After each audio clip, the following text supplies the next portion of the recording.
Vectors को add करने के लिए ये हमारा मेथड ऑफ कंपोनेंट है।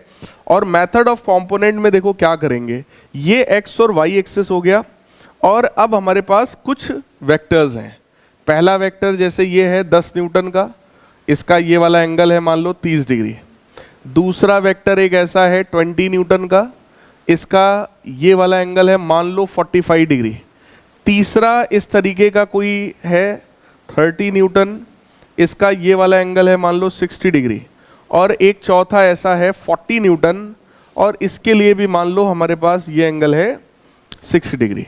तो देखो इस बार हमको 4 वेक्टर्स दे दिए गए, हमको इन चारों वेक्टर्स को ऐड करना है, और उन सबका उन्होंने अपने अपने हिसाब से एंगल दे दिया, किसी का एक्स एक्सिस से और किसी का वाई एक्सिस से, हमें चारों को ऐड करना है। तो मेथड ऑफ कंपोनेंट ये कहता है कि पहले आप इन चारों वेक्टर्स के कंपोनेंट कर डालो, चारों वेक्टर्स के कंपोनेंट कर डालो। कंपोनेंट करने के बाद बोलो सिर्फ और सिर्फ 2 वेक्टर्स बचेंगे, क्योंकि सबके कंपोनेंट तुमने एक्स में किया और वाई में किया। तो फाइनली हमको केवल 2 वेक्टर्स दिखेंगे, कुछ एक्स में और कुछ वाई में, 2 ही तो बचेंगे फाइनली। तो फाइनल सीन हमारे पास ये होगा कि सर ये एक्स डायरेक्शन का पूरा वेक्टर था जिसकी वैल्यू है सिग्मा एफ एक्स, और ये वाई डायरेक्शन का था जिसकी वैल्यू है सिग्मा एफ वाई। अब सोचो इन दोनों का जो रिजल्टेंट होगा क्या वही इस पूरे का भी रिजल्टेंट है? क्योंकि ये दोनों जो आए हैं, ये दोनों कहां से आए? इधर ही से निकालने वाले हैं हम लोग, ठीक। तो इन दोनों का रिजल्टेंट आप मुझे बता सकते हैं क्या होगा? अगर एक वेक्टर वो है, एक वेक्टर एफ वाई है, ऐड करोगे तो तरीका तो यही है भाई, फर्स्ट पॉइंट को लास्ट से मिला देंगे, यही रिजल्टेंट है। और अगर इस रिजल्टेंट की वैल्यू निकालनी है तो आप कहोगे सर दोनों 90 पे हैं, पाइथागोरस थ्योरम लगा दो। तो r बराबर under root sigma F X का square plus sigma F Y का स्क्वायर। और अगर इस एंगल को मैं अल्फा मान लूं तो आप कहेंगे sir tan alpha is equal to sigma F Y upon sigma F X. पहले वाले फार्मूले से बोलो मैग्नीट्यूड आएगा और दूसरे वाले से डायरेक्शन आ जाएगी। अब इस मेथड पर आते हैं। सबसे पहला स्टेप क्या है? कंपोनेंट करेंगे, ठीक।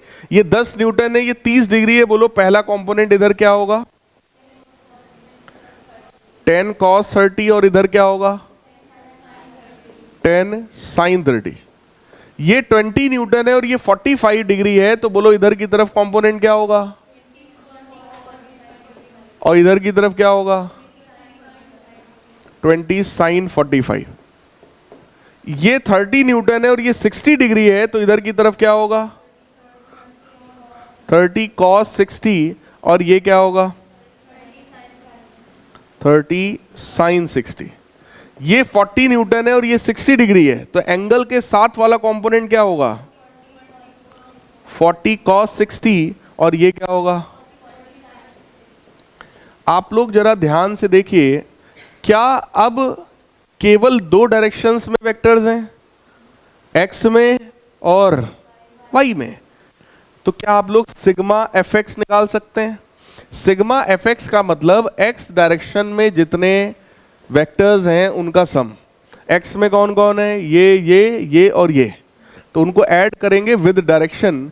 तो पहला है बोलो 10 cos 30 प्लस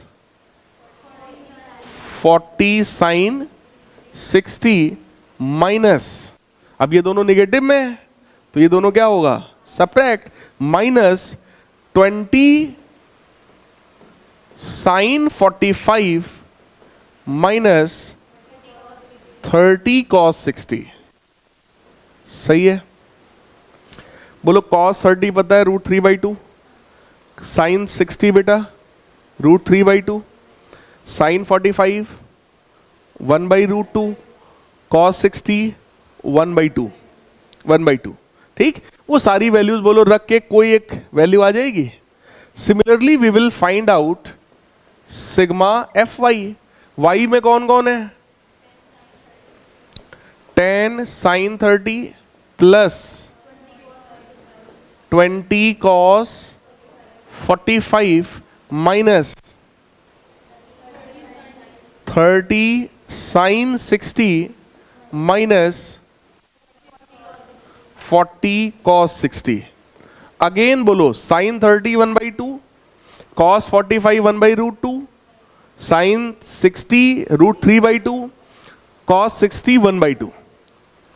पता है ये सारी वैल्यूज, ये सारी वैल्यूज हम लोग रख करके सिंप्लीफाई कर लेंगे। जैसे ही सिंप्लीफाई करेंगे, let us suppose sigma F X solve होकर फॉर एग्जांपल आया मान लो 3 unit, for example sigma F Y solve होकर मान लो आया 4 यूनिट। अब इसका मतलब तो यही हुआ ना कि सर जब इन चारों वेक्टर्स को तोड़ दिया हमने, कंपोनेंट कर दिया, तो हमको केवल कितने वेक्टर्स बचे? 2। एक्स डायरेक्शन में 3 यूनिट और वाई डायरेक्शन में 4 यूनिट। तो सोचो ये 3 यूनिट है, ये 4 यूनिट है, और रिजल्टेंट बोलो यही होता है ट्रायंगल्स लॉ। तो रिजल्टेंट का मैग्नीट्यूड कितना आएगा? 5। भाई ये 3 है, ये 4 है, तो ये कितना होगा पाइथागोरस के हिसाब से? अंडर रूट के अंदर 3 का स्क्वायर प्लस 4 का स्क्वायर। आप बोलेंगे sir under root 9 plus 16 under root 25 यानी कि 5। 3, 4 और 5 की तिगड़ी तो पता ही होगी, ट्राइड्स होते हैं। ऐसे ही 5, 12 और 13 भी होता है। 5 का स्क्वायर प्लस 12 का स्क्वायर इज इक्वल टू 13 का स्क्वायर पाइथागोरस के हिसाब से। तो अगर ये 3 है, ये 4 है, तो ऑब्वियस है ये कितना आ जाएगा? 5। रही बात डायरेक्शन की, तो आप ठीक है यहाँ पे tan अल्फा लगा लो। tan अल्फा बराबर परपेंडिकुलर अपॉन बेस। बोलो भाई, परपेंडिकुलर ये है, बेस ये है, दोनों डिवाइड कर देना। तो यहाँ पे अपने एग्जाम्पल के हिसाब से अगर ये 3 है, ये 4 है, तो बोलो tan अल्फा की वैल्यू 4/3 आ जाएगा। आंसर आ गया। क्लियर है?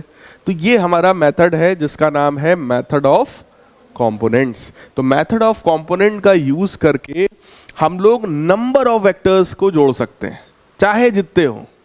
कुछ नहीं करना है, सबसे पहले आप सबके क्या कर डालिए? कंपोनेंट्स कर लेंगे। कंपोनेंट एंगल के साथ वाला कॉस, जो बच जाए वो साइन, ऐसे ही कंपोनेंट करने। सारे कंपोनेंट हो जाए।